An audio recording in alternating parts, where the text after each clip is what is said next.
Hello everyone and welcome back to my next interview in the Successful Entrepreneurs Stories series. It's my great pleasure to introduce you to a very dear friend of mine, Sharryn Waters.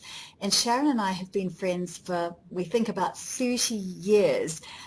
We were originally professional colleagues in New Zealand, Wellington, New Zealand, and over the years our friendship grew. So it's my great pleasure to welcome Sharryn, and she's going to be sharing a bit about her career, and we're also going to be talking about topics that are of interest to her and to me. So Sharryn, welcome, and thank you for talking to me today.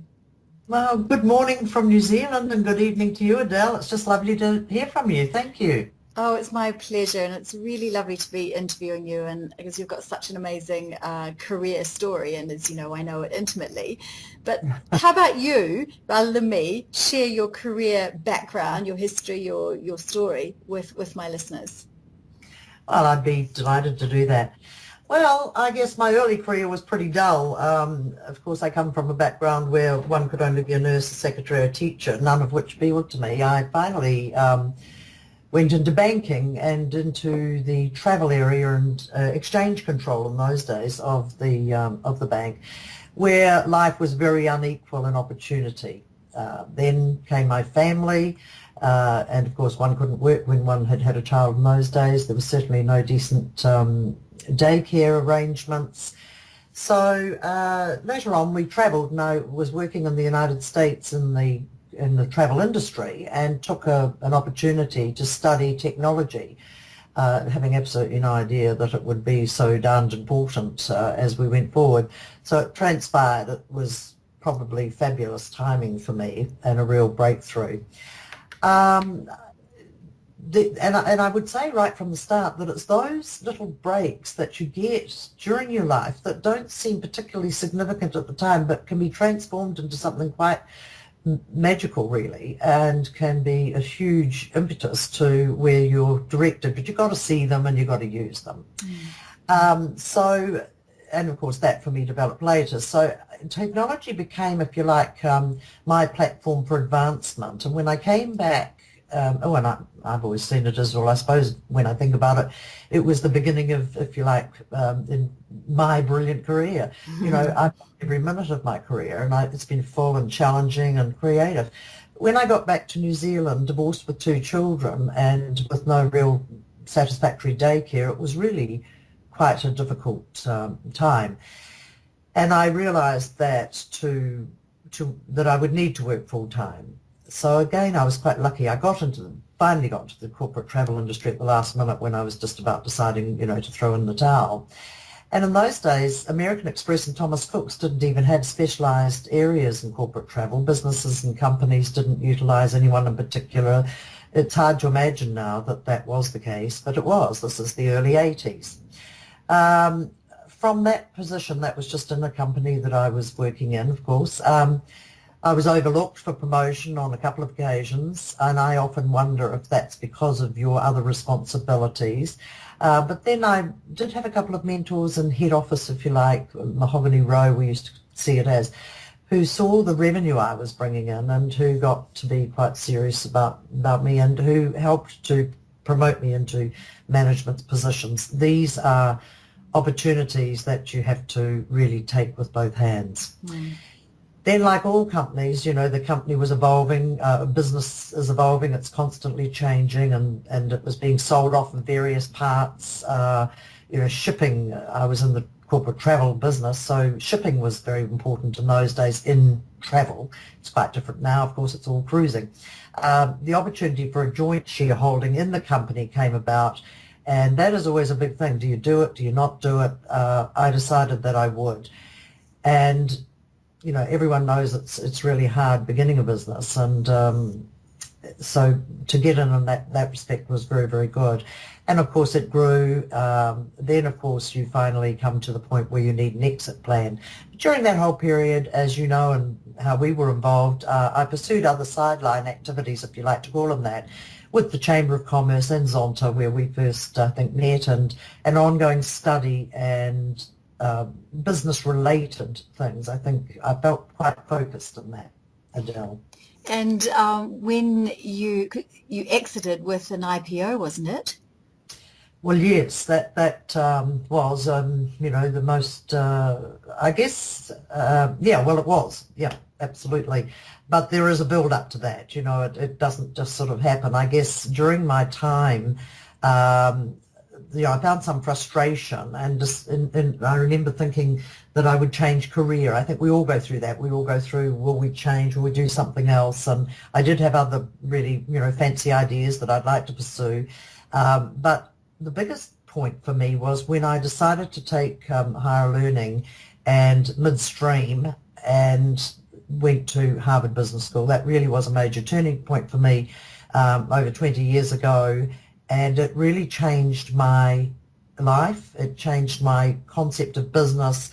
It also gave me confidence to do and make the biggest decision ever really for me, and equally some of my colleagues that were just as driven as I was, I suppose. So what was that big decision that caused you to make? Well, it was to actually take the opportunity of driving the business. I'd already, once we went to the management, the joint venture, then went into a management buyout. The management buyout is a huge decision because it's, of course, an enormous lot of money that you have to find somewhere. But then it's easy getting into business, and I think I've said, we've discussed before, exiting is enormous, and it's like, when will you do it? How will you do it? If you think it was hard to get into, it's possibly 10 times harder to get out of, with a successful outcome. But I was fortunate, and I think it is important to develop relationships that are good for you all through your business life. Mentors, people that you get along with. You've got to be able to work well with people. So in 2004, it was the most unlikely year, I suspect, to take such an enormous risk in corporate travel because the industry was in total turmoil. But we took it and we did it, and it was successful. We floated the company on the New Zealand and the Australian Stock Exchange, and it was an IPO. And the hard work leading up to that is pretty enormous, way more than you ever think it's going to be. Well, you have no idea if it's the first time you've done it. But basically, it's the culmination of one's whole business life. Well, for me it was, and my business partners actually. It's huge. Yeah, I remember that time. So yeah, in reflecting back, what were some of the more pleasurable moments you had in your career that will always sit beautifully with you? Well, I think the outcome of an IPO for me sort of gives you that platform that, that was it. That was huge. But driving the business, you've got to be excited all the way through your business. And so it was important to me to win business. As it is in most businesses, you need customers. You need to keep them happy. The highlights for me were keeping customers for over 30 years. When we know things change so dramatically and the loyalty to your brand or your customers not that great anymore, it's hard to keep it. You're only as good as your last deal. To win business from people who had never actually utilised a corporate travel service and didn't understand the help that you could be to them, the amount of use you could be to them. So basically working in a dynamic, changing environment and being at the head of it at the beginning, at the front. You've got to stay in front, as I say. Because you were managing director or joint managing director, weren't you, to start with, and then you took over as managing director after you bought it out. Right. Yeah. And did you enjoy that, being at the top of the tree? Well, I always think when you think you've got there, you know that you've got to stay there, and it's staying there that's then the challenge. It's quite different. It's as you work up to it, I suppose it's a bit like an athlete. They're highly fit and everything's right, but actually winning the gold is the pinnacle, and then it's a point of, well, how long do you stay there? How long can you stay there? And you need to either change the business or let other people come through or whatever. What about Lowlights? You mentioned a couple. I suppose the lowlights in this industry, of course, well, it seemed at the time. Well, for me, I guess one of the difficult things, it wasn't a lowlight, but a difficult thing was managing work and family life on my own. And that was a daily reckoning. And it is for any family, no matter what your position is really. But there were really tough times, 9/11 and SARS. I mean, nothing could have been greater than those two events. And one would expect that would be a difficult time. Actually, SARS turned out to be much more difficult than 9/11 as it happened, because 9/11, whilst the Americans stopped travelling, because of our location in the world, people had an option. They could go the other way, and they did. But with SARS, we had large companies, and that was the bird flu and that epidemic, people simply stopped travelling. I mean, I'm talking corporate here. They could not allow their staff to go to some of these countries. And so if they insisted on going, some of them said, well, then we will stand you down for 2 weeks, unpaid or whatever, because it was so risky. It, I think, probably turned out like the year 2000 to be not quite such the event that we had worried about, but it actually affected our business financially far greater than 9/11 did, because we were able to direct people in other directions, obviously. Yeah. So the outcome of that, though, was that there was no doubt in my mind, and let's face it, that was only in the early 2000s, there was no doubt in my mind that we were made much, much stronger, because we downsized a bit, we tightened up, we looked at what we could do and assisted clients, new technology, knowing where their staff were on flights. We didn't know that in those days. Of course, we now know instantly where everybody is, and we must. And we did those things perhaps faster than others. You never have them on your own for long. Any new innovative idea is very short term. But it made us stronger, it made us better than our competitors, which set us up rather nicely for, if you like, the IPO. So these days there's a move in business to focus on one's strengths and develop those rather than developing the weaknesses. Times have changed, and you were in business a wee while ago, but would you consider that you got to use your greatest strengths in business when you were working up the corporate ladder and then at the peak of it? Yeah, I didn't know that I had them, Adele. That is the interesting thing. I don't think any of us know what we've got until it starts to come through. But my answer to that would be, look, employ great people in the main who can do everything better than you. Not some things better than you, everything better than you. And that doesn't mean that you abdicate from responsibility of those jobs. You have to understand the task and take responsibility for all staff. It's a special talent. I don't think everyone has it. You just really have to have empathy for people, and you have to learn to read people very quickly, because you don't get much time to make a decision. The interview process, even when you have 2 or 3 interviews with someone, doesn't always bring everything out. But once you've selected someone, then you have to give them 100% support. And it means, redirecting them if things aren't working. I'm not beyond redirecting someone into another job, quite frankly, if they're not working with you, because they probably don't even understand their own abilities. Now, you're still involved in business in New Zealand, albeit more in a more relaxed way. What do you see the biggest challenges facing businesses, big and small, these days? Well, I don't know that they've changed too much in my mind, because the things that drive you, that you would prefer not to be doing, are the governance, the compliance, the tax reporting. HR needs huge investment. You cannot get away from that. You must invest in your staff.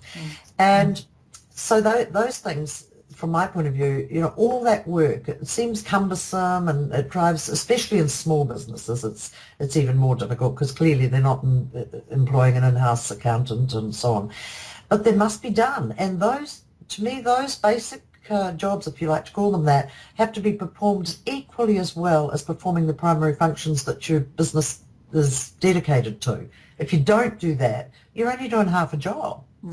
I always say to people, whether you're an employee working for someone or an entrepreneur, you're still working for someone else. It's just a different kind of boss. If you're self-employed or run your own business, you're reporting to the IRD, the bank, the customers. It's not much different, really. And the key is that the relationship simply has to work between the two parties, the staff and you, or the customer and you. It always has to be successful. Yeah, I totally agree with you. Now, I remember that magical day in 1989 when you won the New Zealand Businesswoman of the Year award, and I was there to see you win it. Do you remember that? I do remember that. Oh, there was a lot of champagne that day, wasn't there? I'm very surprised. And we made the front news of one of the newspapers, I recall, with champagne in our hands. Yes.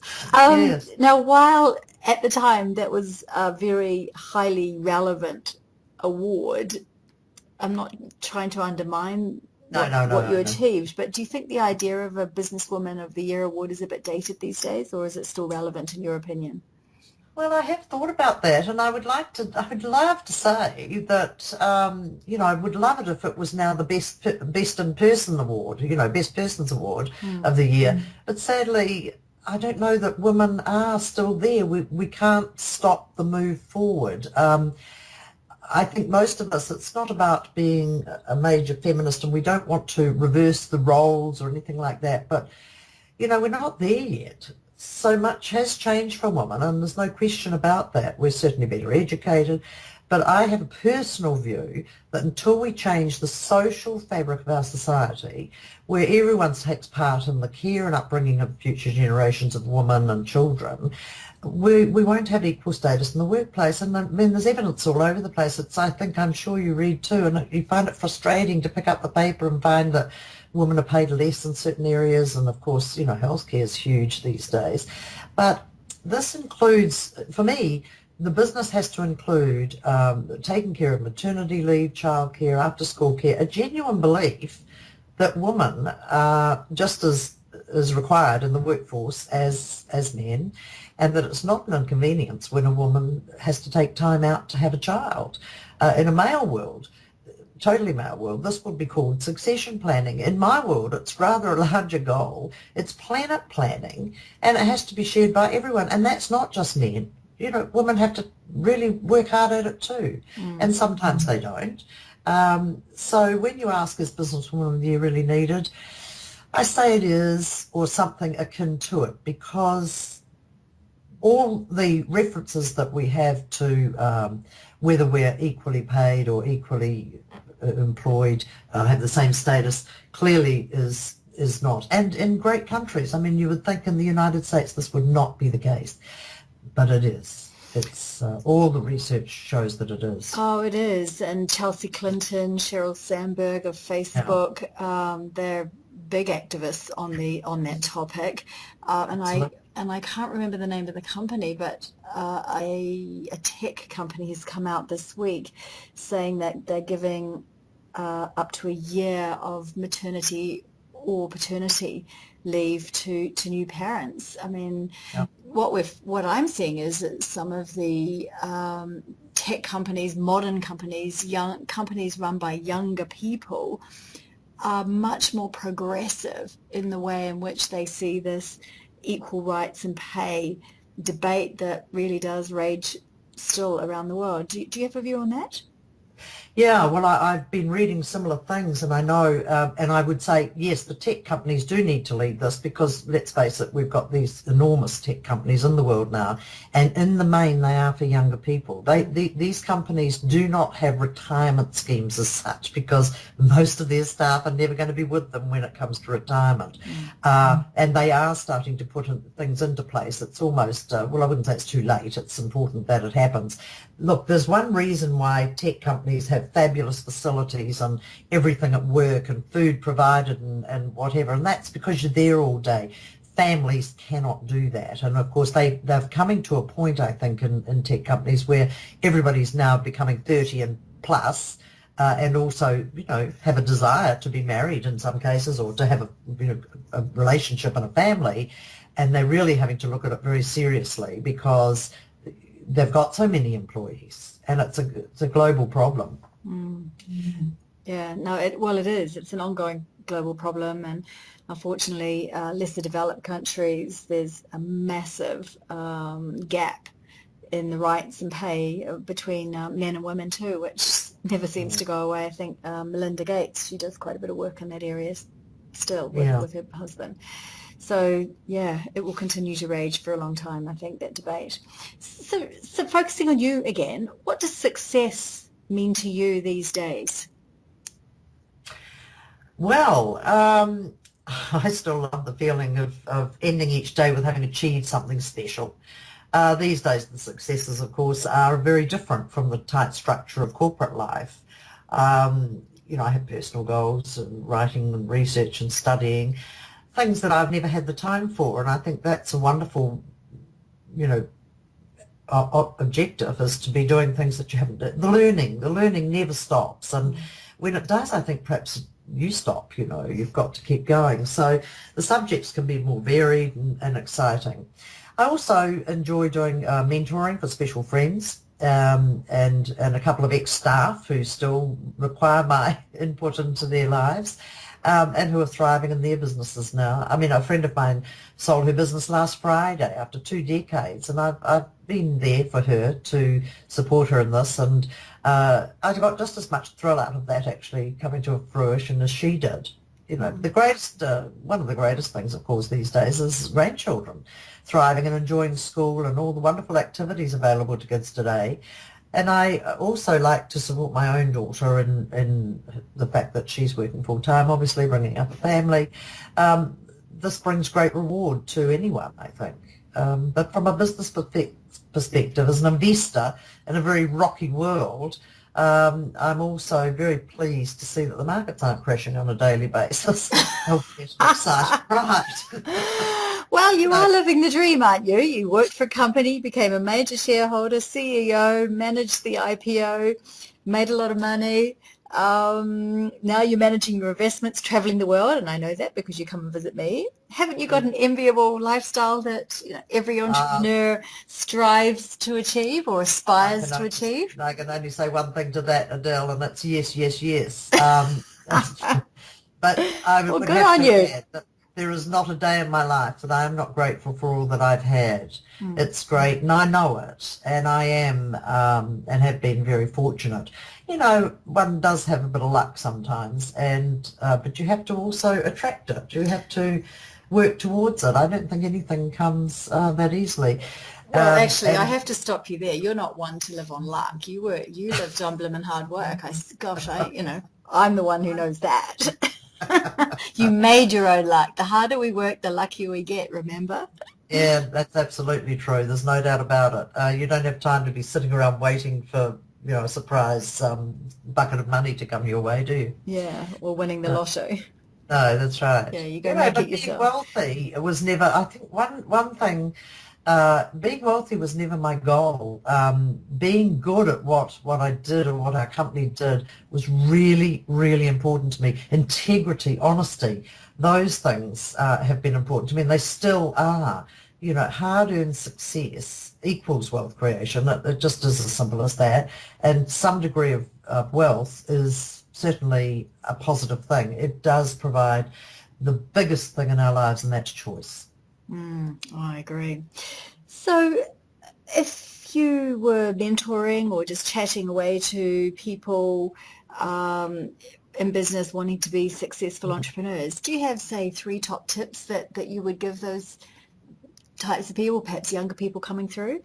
Yes. Well, I mean, I don't know whether they're right, but, I always think, I won't say follow your dream, because we all see wonderful examples of people who knew when they were 3 years old they were going to be a great concert pianist or something like that.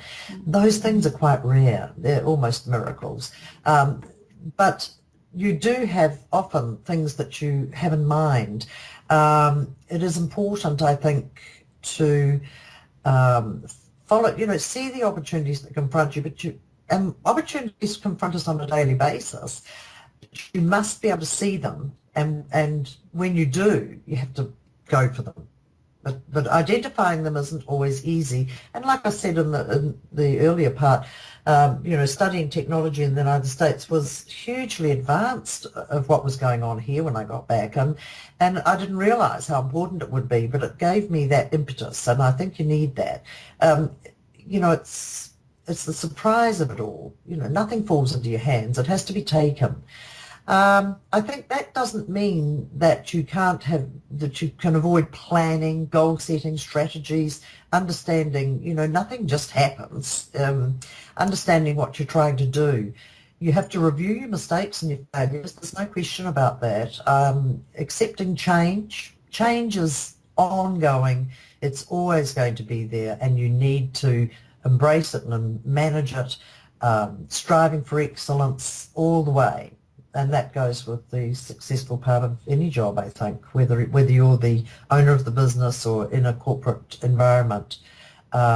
Nothing really changes in that respect. It was interesting because a little quote I heard recently, a young man was told that nothing is, it was better in somebody else's day, like in the day it was better. Mm. And the young guy just simply said, well, if it was so good, why did it need to change? Mm. And I thought, well, that is another... Absolutely. I couldn't agree more. Everyone comes through their generation, and each generation will be different. What we want to do is leave things better than we found them. I agree.